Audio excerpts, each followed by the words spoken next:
पहली क्लास का जो मेरा वीडियो था, एग्जाम्पल नंबर मैंने 7 तक बताया हुआ था, कुछ रुकावट की वजह से नहीं हो पाया था। उस पहली क्लास को हम सेकेंड वीडियो से फिर से कर रहे हैं, आगे कंटिन्यू कर रहे हैं, जो एग्जाम्पल नंबर 8 से है।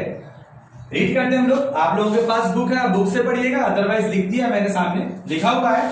कह रहा है किसी भिन्न के अंश में 10% की वृद्धि करने तथा इसके हर को 12% कम कर देने पर 15/64 प्राप्त होता है। वो भिन्न क्या है भाई? भिन्न पूछी है, भिन्न नहीं पता हमको।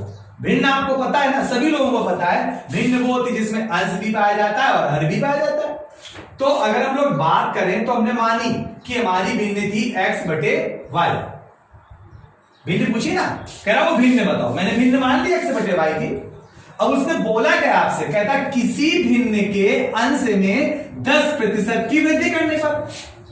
एक बात सुन लीजिए, हर एक वैल्यू अपने आप में प्रारंभ में शुरुआत में 100% ही होती है।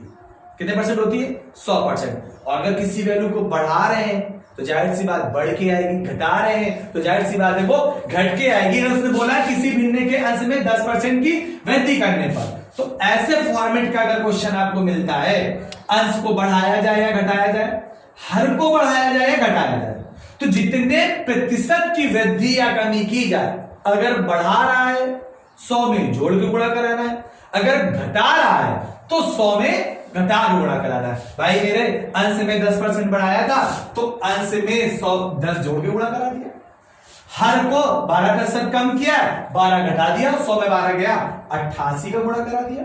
मेरे अकॉर्डिंग भिन्न हो गई, बट रियल में कितनी हो रही? वो 15/64। इसकी वैल्यू आ गई 15/64।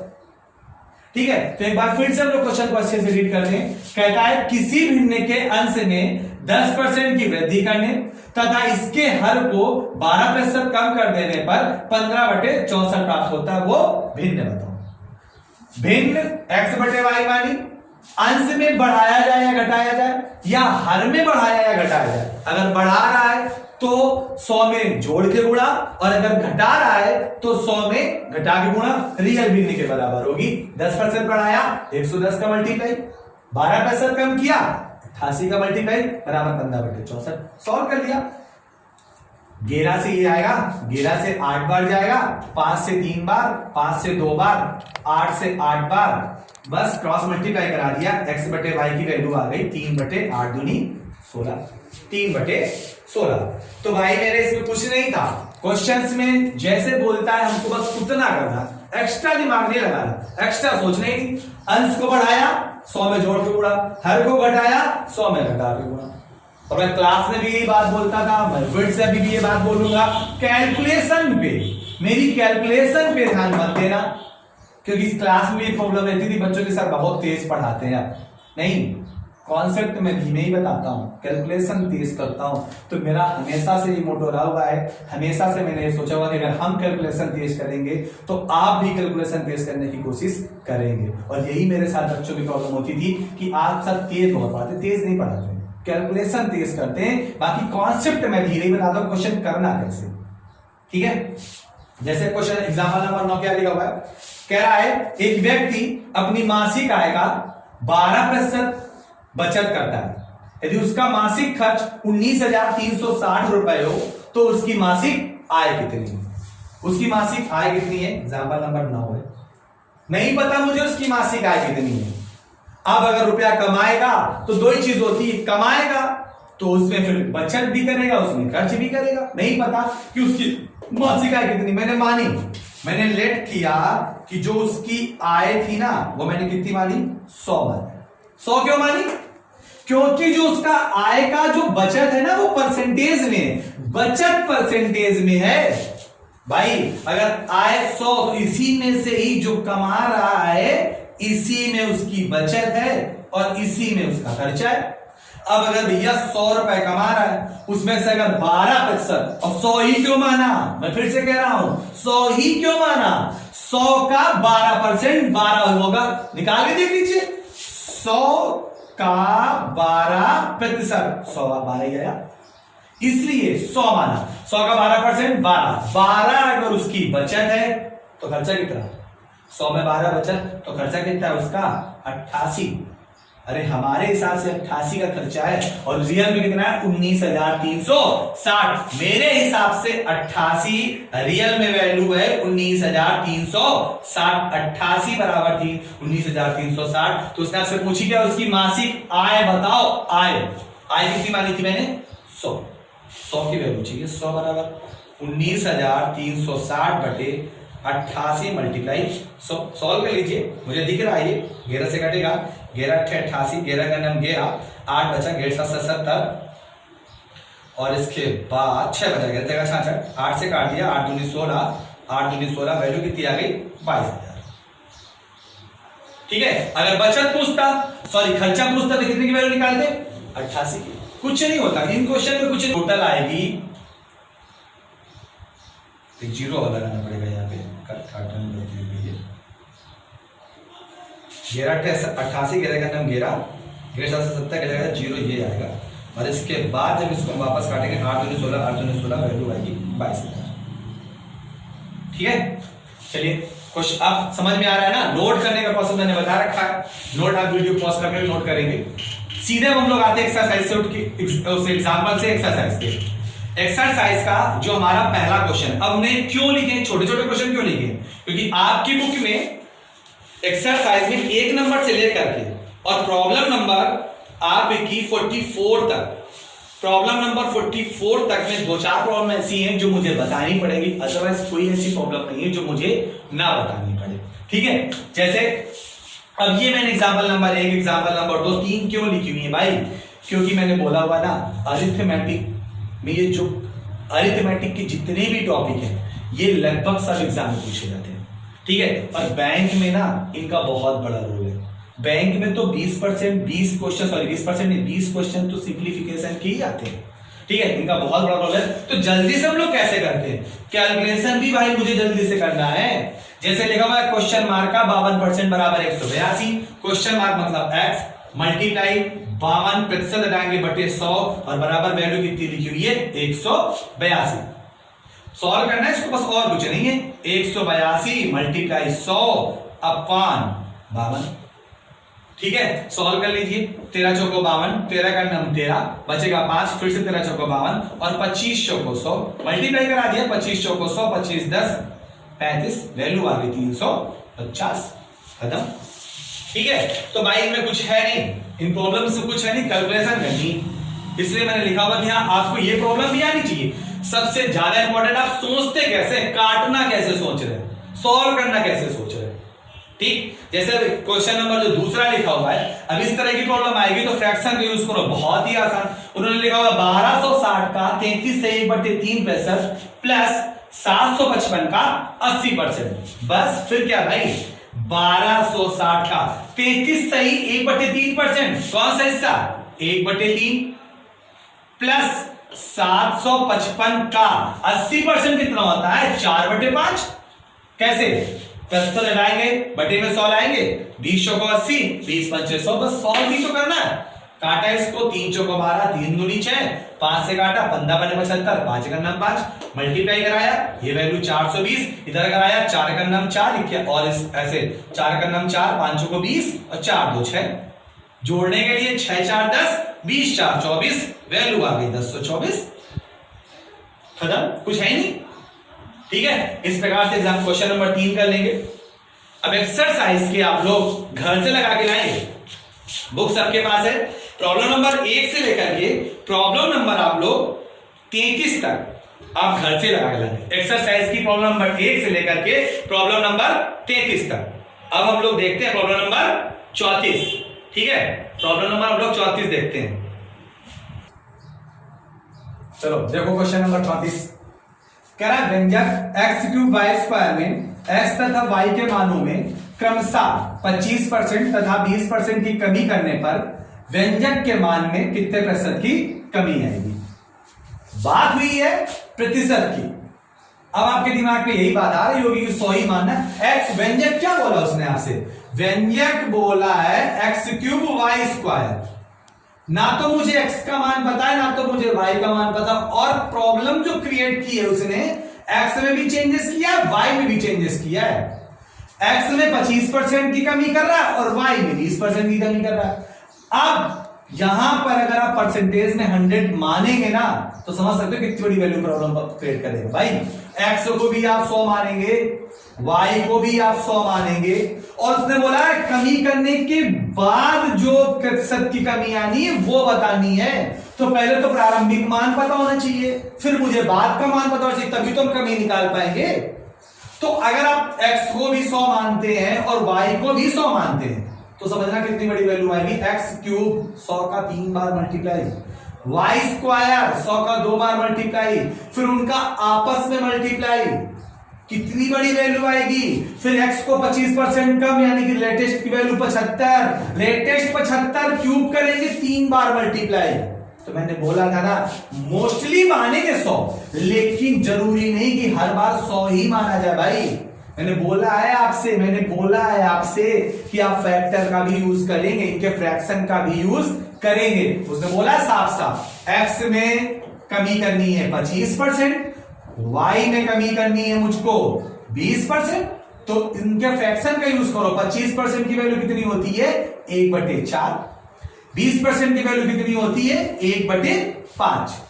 और मैंने वर्ड बोला था जब मैंने टॉपिक की शुरुआत की थी, अगर कमी करेगा तो 1 की कमी करेगा, वृद्धि करेगा तो भी 1, और नीचे वाली वैल्यू ओरिजिनल वैल्यू।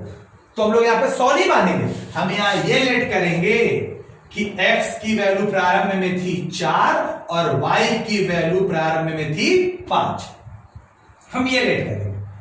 अब हम लोग यहां से x क्यूब y स्क्वायर की वैल्यू निकालेंगे। x क्यूब 4 चौको 16 चौको 64 मल्टीप्लाई y स्क्वायर 25 मल्टीप्लाई कराएंगे 25 चौको 100, 25 से 6 बार करेंगे 150 आएगा, और 10 160 1600। मतलब जो प्रारंभिक वैल्यू थी वो मैंने लेट करके 1600 निकाल लिया। अब उसने कमी की है, कमी के बाद जो x का मान आएगा, कमी के बाद x 4 था 1 कम हो जाएगा 3 बचेगा, y 5 था 1 कम हो जाएगा 4 बचेगा। कमी के बाद x cube 3 3 9 3 27 multiply y square 4 चौको 16 गुणा करा देंगे, 16 सत्ती 112, 11 से आएगी 16 दूनी 32, और 32 11 कितना होगा 32 10 42 41 432। मतलब प्रारंभिक मान 1600, कमी के बाद 432। तो उसने पूछा है कमी के बाद कितने प्रतिशत की कमी आएगी, कितने प्रतिशत की कमी आएगी। 1600 वाली वैल्यू 432 पहुंच गई, कितने कमी 1600 में 400 गया 1200, 1200 में 30 गया 1170, 2 गया 1168, 1168 की कमी कहां से 1600 से। कितने परसेंट मल्टीप्लाई 100 डबल जीरो ये कैंसिल, 16 से 16 सकती 112 और 16 से 48 कमी आएगी आपकी 50%। ठीक है, तो भाई मेरे जरूरी नहीं कि आप हर बार 100 ही मानो, आपको क्वेश्चन जल्दी करना है, छोटा करना है, समझ के करना है, क्या मानना है क्या नहीं मानना है। ठीक, चलिए क्वेश्चन नंबर हम लोग प्रैक्टिस करते हैं। तो भाई बुक से है, बुक से पढ़ाया जा रहा है, पढ़ते चलिएगा। जो प्रॉब्लम हो कल आप हमारे व्हाट्सएप नंबर पे या जब भी लगा लीजिए, वहां तक भेज दीजिए। मैंने क्वेश्चन लिखे हुए हैं 53, अगर मैंने क्वेश्चन 53 बीच के गैपिंग की हुई है, जो सेम क्वेश्चन है वो मैंने छोड़े हुए हैं, और 53 लास्ट की प्रॉब्लम है जो कि आपको लेके जाएगी 57 नंबर तक। आज की क्लास 57 नंबर से खत्म होगी, 53 तक मैं बताऊंगा, क्लास हो जाएगी 57 तक। आप लगाएंगे, इनमें जो भी आपको प्रॉब्लम नहीं आएगी आप उनसे पूछेंगे। ठीक, देखिए 35 नंबर कह रहा है भिन्न के अंश में 25% वृद्धि करें तथा हर दुगना करें तो प्राप्त भिन्न 5/9 है, मूल भिन्न क्या। अभी मैं बता के आया था, पीछे एग्जाम्पल में क्वेश्चन था, लेकिन वहां पे क्या था, अंश को बढ़ा रहा था घटा रहा था, परसेंटेज में दिया गया था। यहां परसेंटेज की एक वैल्यू तो है, अंश तो है 25%, लेकिन हर को उसने क्या बोला होगा 2 गुना करें। ठीक है, तो इस कंफ्यूजन पे ना रहना कि 2 का मल्टीप्लाई करना, इसलिए मैंने इस क्वेश्चन को लिया हुआ है। ठीक है, भिन्न पूछी हुई है, भिन्न मैंने मानी x/y। अब करा एक भिन्न के अंश में 25% की वृद्धि करें, तो वृद्धि हुई है 100 में जोड़ के गुणा, अंश में 125, हर को 2 गुना करें, दो गुना मतलब दो का मल्टीप्लाई नहीं, परसेंटेज की बात हो रही है। परसेंटेज में एक जो वैल्यू होती है वो पूरी कंप्लीट वैल्यू 100% होती है, तो डबल कितनी हो गई 200%। भाई मेरे 200%, दो गुना करें यानी कि इसमें कितने का मल्टीप्लाई करना है 200 का। अब ये बराबर किसकी हो रही है 5 बटे, तो सॉल्व कर लीजिए। 25 से 5 बार, 25 से 8 बार, 5 से 5 कैंसिल, x बटे y की वैल्यू आ गई 8 बटे 9। ठीक है, तो अंश को बढ़ाया घटाए या हर को बढ़ाया घटाए, परसेंटेज की बात करेगा बढ़ाएगा 100 में जोड़ के गुणा, घटाएगा 100 में घटा के गुणा। लेकिन दुगुना, 3 गुना, 4 गुना की बात करेगा तो ऐसा नहीं कि 2 गुना तो 2 का मल्टीप्लाई कर दिया, 3 गुना तो 3 का मल्टीप्लाई कर दिया, नहीं भाई मेरे जो भी वैल्यू होती है ना परसेंटेज में वो कंप्लीट 100% होती है। 2 गुना तो 200 का मल्टीप्लाई करेंगे। ठीक है, नेक्स्ट क्वेश्चन नंबर 45 कह रहा है आपसे यदि दो संख्याएं एक तीसरी संख्या से क्रमशः 30% तथा 40% अधिक हो तो दूसरी से पहली संख्या का प्रतिशत कितना है।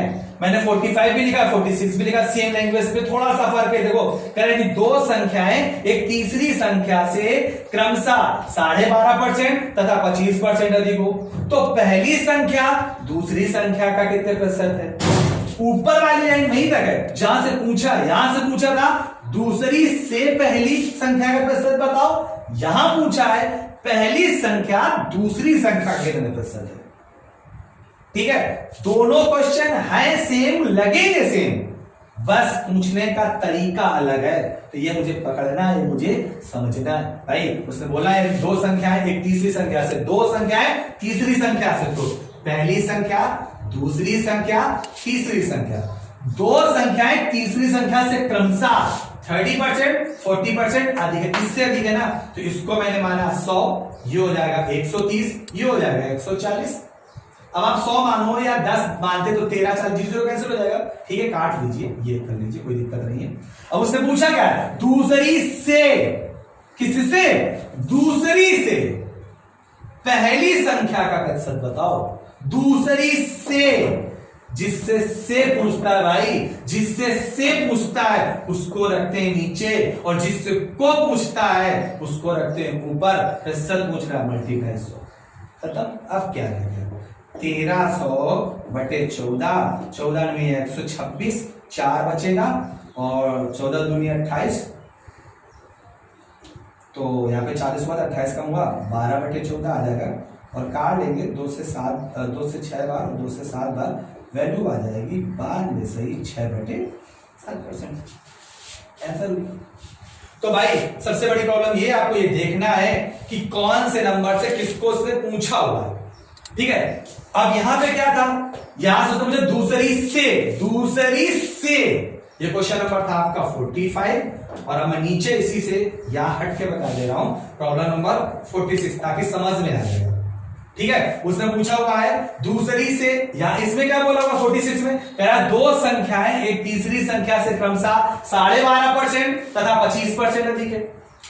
पहली संख्या दूसरी संख्या तीसरी संख्या, दो संख्याएं तीसरी से, तीसरी मान ली 100, 12.5 112 से ही 1/2 और ये कितनी अधिक है 25%, ये आ जाएगी 125। अब देखो यहां क्या कह रहा है पहली संख्या दूसरी संख्या का कितने प्रतिशत है, पहली संख्या दूसरी संख्या का कितने प्रतिशत है, खत्म। जो कहे वही करना, एक्स्ट्रा सोचना ही नहीं। यहां उसने कहा था दूसरी से, जिससे से कहे उसको नीचे, यहां उसने कहा पहली संख्या जिससे को पूछे उसको ऊपर। फिर भी आप अगर एग्जाम में कंफ्यूज होते हैं कौन सा नंबर ऊपर कौन सा नंबर नीचे, तो ध्यान रखना 99% केस ऐसा होता है अगर आप इसको ऊपर देंगे इसको नीचे देंगे ऑप्शन में नहीं मिलेगा। अगर 4 ऑप्शन है इनमें से कोई नहीं है तो ठीक है, तो क्यों कंफ्यूजन पैदा करना भाई मेरे, जिससे से पूछे उसको नीचे, जिससे को पूछे उसको ऊपर। सॉल्व कर लीजिए, 112 दूनी 224 225 बटे 2, 225 बटे 2 और 125 के साथ मल्टीप्लाई में आ जाएगा, अरे मल्टीप्लाई 100, 25 5 125, 25 चौको 100, 5 और काट लीजिए, 5 चौको 20, 55 25, 45 दूनी 90 दूनी 180 बटे 2 करेंगे तो वैल्यू आएगी 90। ठीक है, तो कंफ्यूज मत होइएगा, जिसको पूछे जिससे पूछे वो ध्यान दीजिएगा, अगर जिससे से पूछता है उसको नीचे, जिसको पूछता है उसको ऊपर। ठीक, इसलिए मैंने दोनों प्रॉब्लम लिखी हुई थी एक जैसी, पूछने का तरीका दोनों पे अलग था। ठीक, चलिए क्वेश्चन नंबर 48 देखें। और आप देख रहे होंगे कि 48 के बाद मैंने डायरेक्ट, और यहाँ पे मैंने 35 के बाद सीधे 45 नंबर लिखा, 35 के बाद मैंने बहुत सारी प्रॉब्लम छोड़ी हुई है, वो आप करेंगे, बहुत छोटी छोटी प्रॉब्लम है इसलिए मैंने छोड़ी हुई है। ठीक है, वो आप करेंगे। और यहाँ पे मैंने 46 तक बताया, 48 के बाद मैंने 53 लिखा हुआ है, तो बीच के सारी प्रॉब्लम जो 48 की तरीके है, और 53 से 57 तक की प्रॉब्लम 53 की तरीके। ठीक, तो देखो कह रहा है यदि ए की आय बी की आय से 10% अधिक हो तो बी की आय ए की आय से कितने % कम है। देखो ना, ए की आय बी की आय से 10% अधिक है, दो कैंडिडेट है ए बी, ए की आय बी से 10% अधिक है, इससे ये अधिक है, तो बी को माना मैंने 100, ये वैल्यू 110, 0 0 कैंसिल, वैल्यू आ गई 11/10। अब अगर आप ऐसे नहीं करना चाहते, डायरेक्ट समझ लो भाई मेरे ए की आय बी की आय से 10% अधिक है, 10% हिस्सा कौन सा होता है 1/10, ए अधिक है तो ये 10, एक अधिक 11। अब उन्होंने पूछा क्या है, कहता बताओ बी की आय ए की आय से कितने % कम है। ऐसा थोड़ी, देखो रियल की वैल्यू में तो उतना ही कम और उतना, मेरे पास मान लो 10 रुपए है, किसी के पास 11 रुपए है, तो इसको हम दो तरीके से कह सकते हैं। मेरे पास अगर सपोज दैट ए के पास 11 रुपए और बी के पास 10 रुपए, रियल की वैल्यू से अगर कंपैरिजन करेंगे तो इसके पास इससे 1 रुपए ज्यादा, इसके पास इससे 1 रुपए कम। लेकिन अगर परसेंटेज की बात करेंगे तो भाई ए बी से 10% ज्यादा है, लेकिन बी ए से 10% कम नहीं होगा, ये ध्यान रखना। ठीक है, तो उन्होंने बोला हुआ है बी की आय ए की आय से कितने % कम है, बी की आय ए की आय से कितने % कम है, ये कितना कम है, 1 कम है, किससे 11 से कम है, किससे कम है, ए से कम है, तो जिससे कम होता है वो नीचे मल्टीप्लाई 100 और 11वां हिस्सा 9 से ही 1/11%। ठीक है, तो भाई अगर कम पूछता है तो ज्यादा वाला नीचे आएगा। सेम ये प्रॉब्लम नंबर आपकी 48 थी, इसी पैटर्न पर प्रॉब्लम नंबर 49 देखो 53, उन्होंने बोला क्या ये कम वाला था, अब ये ज्यादा वाला है। कह रहा ए की आय बी की आय से 20% कम है, ए की आय कम है बी से 20%, और 20% हिस्सा होता है 1/5, ये हो गया 5, तो ये हो गया 4, ये कम है। अब उन्होंने बोला क्या आपसे, कहता है बी की आय ए की आय से कितने % अधिक है, बी की आय ए से कितने % अधिक, कितने अधिक है, ए अधिक किससे अधिक है, 4 से, 1/4 और चौथा हिस्सा कितना होता है 25%।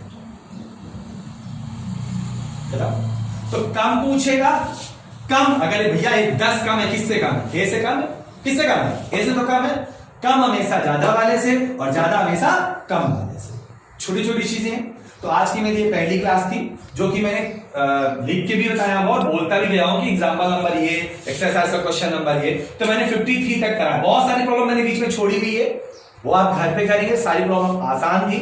ठीक है, तो 53 तक मैंने बताया नहीं है, 53 नंबर तक, और ये पहुंच गई आपकी 57 नंबर तक। आप लोग 57 नंबर तक करके लाएंगे। इसके आगे की क्लास अब हम नेक्स्ट ईयर रखेंगे।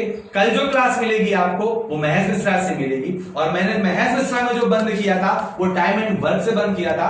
प्रॉब्लम जो शुरू होगी वो टाइम एंड वर्क से शुरू होगी। ठीक है, थैंक यू बच्चे।